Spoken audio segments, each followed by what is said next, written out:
If you have a toilet that's constantly running and constantly making a noise, here's what this toilet's problem is. You can see this is the overflow that goes down to the bowl of the toilet. That tube on the top is what fills the bowl after a flush. But if the water level in the toilet is set too high, it will constantly run over top of the overflow into the bowl.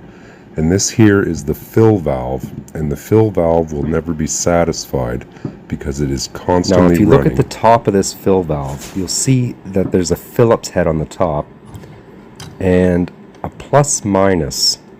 I don't know if the camera's going to pick that up or not. But you can either grab a Phillips or just use your hand. I find actually grabbing the bottom of it and twisting it easier than actually using a Phillips screwdriver. So you can see I'm just turning it now to lower the fill valve.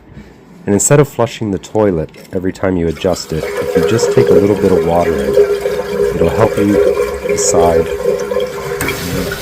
where the water level should be. So I've adjusted it slightly, so hopefully it goes a little lower this time. Now sometimes these can take several turns before you actually get it lower.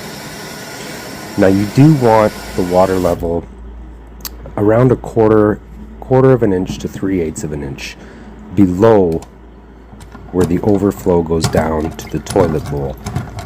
So you can see here I'm giving it a few more adjustments because it's still set much too high.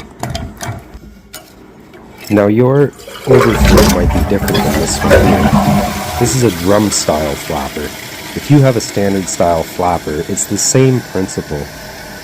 Your overflow will just be smaller than this one. However, it's the same principle and it's the same fill valve almost in every toilet. So you can see here I've adjusted it again, and that's basically where I want it now. And the toilet will be satisfied and stop.